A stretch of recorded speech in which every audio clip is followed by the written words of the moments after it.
بھائی کہتے ہیں کہ ہم کسی مولانا صاحب کے درس میں گئے، انہوں نے ایک سوال کے جواب میں فرمایا کہ تمام نبی اپنی قبروں میں زندہ ہیں، اور حدیث بھی پڑھی، اور یہ بھی فرمایا کہ آپ الصلاۃ والسلام علیک یا رسول اللہ پڑھیں، آپ کا درود و سلام نبی علیہ السلام خود سنیں گے اور جواب بھی دیں گے۔ لیکن کل جب ہم مدینہ آئے تو آپ کے درس میں بیٹھے تو آپ نے ایک سوال کے جواب میں قرآنی آیات سے ثابت کیا کہ نبی علیہ السلام نہیں سنتے۔ اب ہم کس نیت سے روضہ پر حاضری دیں، اس کا صحیح طریقہ کیا ہے اور کیا پڑھیں؟ مہربانی فرما کر جواب دے کر مطمئن فرمائیں۔ سوال سمجھ گیا میرے بھائی؟ اچھی طرح سمجھ گیا نا؟ پورا میں نے پڑھ دیا ہے، صرف مولانا صاحب کا نام میں نے حذف کر دیا ہے، کیونکہ مقصد یہاں پہ یہ نہیں ہے کہ کسی کا نام لے کے تنقید کی جائے، ٹھیک ہے؟ مولانا صاحب کا نام لکھا ہوا تھا، وہ میں نے نہیں پڑھا، مولانا صاحب کہہ دیا بس۔ تو میرے بھائی مسئلہ یہ ہے کہ مولانا نے ایک تو کہا ہے کہ تمام نبی اپنی قبروں میں زندہ ہیں، تو میرے بھائی گزارش یہ ہے کہ عیسیٰ علیہ السلام ابھی اپنی قبر میں نہیں گئے، وہ کہاں پہ ہیں؟ آسمانوں پہ ہیں، وہ ابھی تک قبر میں داخل نہیں ہوئے اور وہ آسمانوں پہ زندہ ہیں۔ باقی رہے دیگر انبیاء کرام علیہم الصلوۃ والسلام، تو اگر تو آپ موت و حیات کی بات کرتے ہیں، وہ موت جس موت کی بات ہم عام لوگوں کے بارے میں کرتے ہیں، تو انبیاء کرام علیہم السلام بھی فوت ہو چکے ہیں سوائے عیسیٰ علیہ السلام کے۔ اور اگر آپ زندگی کی بات کر رہے ہیں، اگلی زندگی کی، برزخ کی زندگی کی، تو میرے بھائی وہ تو پھر چیز ہی اور ہے، اس کی تو یہاں پہ بات ہوتی نہیں ہے۔ جب ہم کسی کے بارے میں کہتے ہیں فوت ہو گیا، مطلب ہے دنیا سے چلا گیا، باقی آگے کیا ہو رہا ہے وہ تو ہر آدمی کا الگ معاملہ ہے۔ تو انبیاء کرام علیہم الصلوۃ والسلام کی جس زندگی کی بات مولانا کر رہے تھے، وہ زندگی برزخ والی زندگی ہے۔ کون سی زندگی ہے؟ برزخ اس مرحلے کو کہتے ہیں جو فوت ہونے کے بعد سے لے کے قیامت کے دن اٹھائے جانے تک ہے، اس مرحلے کو کہتے ہیں برزخ کا مرحلہ۔ تو یہ ایک نیا جہان ہے، ہم اس جہان کی بات ہی نہیں کرتے۔ اگر ایسی باتیں آپ شروع کر دیں گے تو ایک اور جہان کی سیر میں آپ کو کرا دیتا ہوں۔ بچہ جب ماں کے پیٹ میں 4 ماہ کا ہوتا ہے تو روح زندہ ہو گیا، لیکن ہم اس کی طریقے پیدائش کب سے شمار کرتے ہیں؟ جب باہر آتا ہے دنیا میں، ہماری دنیا میں آتا ہے، اس سے پہلے وہ ایک اور دنیا میں ہے، اور جہاں پہ وہ ہے ماں کے پیٹ میں، اس کو نہیں پتا کہ دنیا والے باہر کیا کر رہے ہیں۔ ماں باپ کی لڑائی ہو جائے یا ماں باپ پیار کرتے رہے، اس کو کسی بات کا پتہ نہیں ہے، وہ جہان اور ہے۔ تو برزخ کا جہان اور جہان ہے، اس کا دنیا سے کوئی تعلق، کوئی واسطہ، کوئی لنک نہیں ہے۔ انبیاء کرام کو وہاں برزخ کی زندگی حاصل ہے، بالکل ہمارا ایمان ہے، لیکن یہ نہ بھولیں کہ وہ زندگی اوروں کو بھی حاصل ہے، لیکن نبیوں کی زندگی اعلیٰ ہے، مقدس ہے، اس کا کوئی مقابلہ نہیں کر سکتا، ورنہ حاصل دوسروں کو بھی ہے۔ عام مومن کے بارے میں آتا ہے کہ جب اس کو دفن کرتے ہیں تو فرشتے آ کے اس کو دفن کرتے ہیں تو اس کی روح کے جسم میں داخل کر دی جاتی ہے، داخل کی جاتی کہ نہیں کی جاتی؟ تو زندہ تو ہو گیا۔ اس کو بٹھاتے ہیں، سوال جواب ہوتے ہیں کہ نہیں ہوتے؟ کافر سے بھی ہوتے ہیں، فاسق سے بھی ہوتے ہیں کہ نہیں ہوتے؟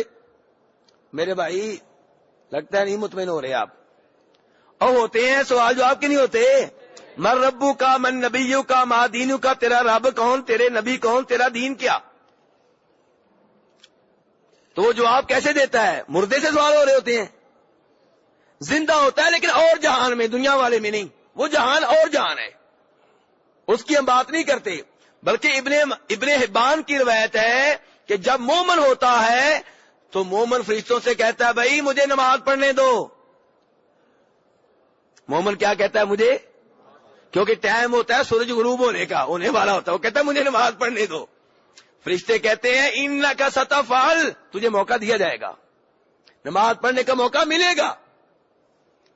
تو کہنے کا مطلب یہ ہے میرے بھائی، وہ جہان اور جہان ہے، اس کی ہم بات نہیں کرتے۔ موت و حیات کی جب بات ہوتی ہے اس دنیا کے لحاظ سے بات ہوتی ہے، اور تو اور کافر کے بارے میں آپ کو بتا دیا کہ اس سے بھی سوال جواب ہوتے ہیں، روح داخل کی جاتی ہے، ہتھوڑے پڑتے ہیں، عذاب ملتا ہے۔ اگر مردہ ہے تو سوال کا جواب کیسے دیتا ہے؟ مردہ ہے تو عذاب کیسے محسوس کرتا ہے؟ لیکن اس جہان کا اس جہان سے کوئی تعلق واسطہ نہیں ہے۔ اللہ نے کہا وما انت بمسمع من فی القبور، سورہ فاطر، کہ جو بھی قبروں میں ہیں انہیں آپ اپنی آواز نہیں سنا سکتے۔ جو بھی قبروں میں ہیں، جو بھی سوائے اس کے جس کی دلیل آ گئی۔ مثلا کہ جب ہم مردے کو دفن کرتے ہیں، بخاری کی حدیث ہے، دفنا کے تم جب واپس آ رہے ہوتے ہو تمہارے قدموں کی آہٹ سنتا ہے۔ اب قرآن کا اصول ہے کہ جو بھی قبروں میں ہیں ان کو آواز نہیں سنا سکتے۔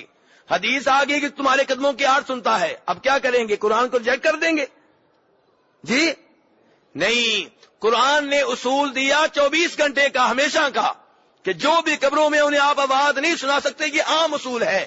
اور حدیث نے اتنا بتا دیا کہ بس جب دفنا کے واپس آ رہے ہوتے ہو تب تمہارے قدموں کی آہٹ سنتا ہے۔ یہ نہیں کہا تمہاری باتیں سنتا ہے، تمہاری چیخو پکار کو سنتا ہے، تمہارے بہن کرنے کو سنتا ہے، تمہاری دعاؤں کو سنتا ہے، نہیں، تمہارے قدموں کی آہٹ کو، وہ بھی جب دفنا کے آ رہے ہوتے ہو۔ حدیث پہ بھی ایمان لائیں، قرآن پہ بھی ایمان لائیں۔ تو قرآن نے عام اصول دے دیا کہ مردے نہیں سنتے، اور حدیث میں اتنا آ گیا کہ جب دفنا کے آ رہے ہوتے ہو تب وہ سنتا ہے بس، اور وہ بھی قدموں کی آہٹ، باتیں نہیں۔ اور بدر والی حدیث نے بتا دیا کہ اس موقع پہ نبی علیہ الصلوۃ والسلام کا معجزہ تھا کہ آپ نے ان مردوں کو باتیں سنائی،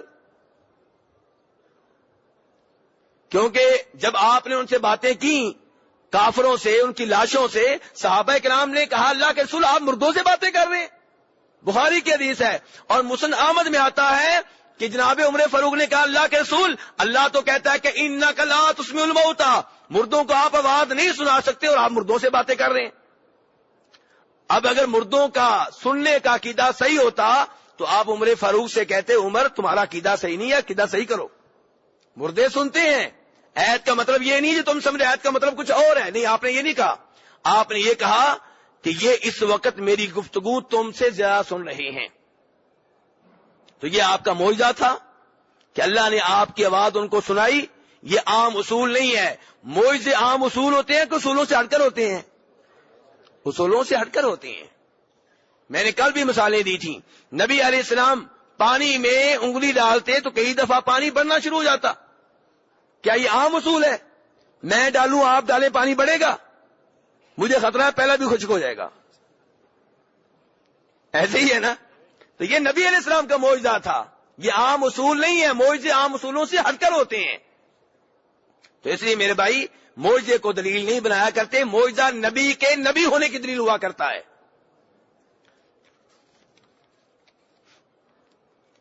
اب کہتے ہیں اب ہم وہاں پہ کس نیت سے جائیں؟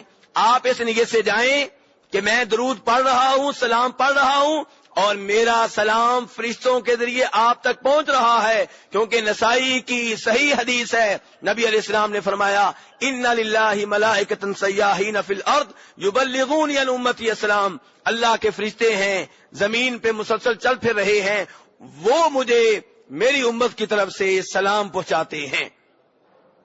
اور باقی جو مولوی صاحب نے آپ سے کہہ دیا ہے کہ قبر پہ سلام پڑھیں تو آپ خود سنتے ہیں، یہ انہوں نے ایک من گھڑت روایت کے اوپر اعتماد کرتے ہوئے کہا ہے۔ اللہ مجھے بھی ہدایت دے، ان کو بھی ہدایت دے، من گھڑت روایتیں نبی علیہ السلام کے ذمہ نہیں لگانی چاہیے۔ بخاری شریف کی حدیث ہے، آپ نے کہا تھا من کذب علی متعمدا فلیتبوأ مقعدہ من النار، جو میرے ذمہ جان بوجھ کے کوئی بات لگائے اس کا ٹھکانہ جہنم ہے۔ جھوٹی بات میرے ذمہ لگائے تو میرے بھائی یہ روایت جو ہے یہ جھوٹی ہے۔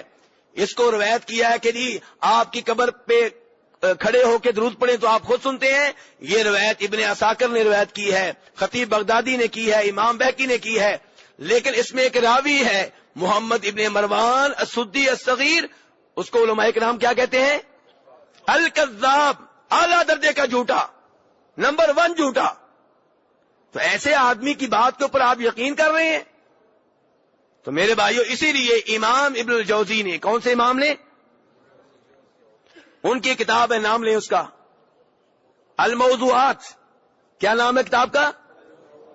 الموضوعات کا معنی من گھڑت روایتیں، انہوں نے من گھڑت روایتوں کو ایک کتاب میں جمع کر دیا تاکہ لوگ ان سے بچ جائیں، ان سے دور رہیں، ان کے اوپر عمل نہ کریں، عقیدے کا حصہ نہ بنائیں۔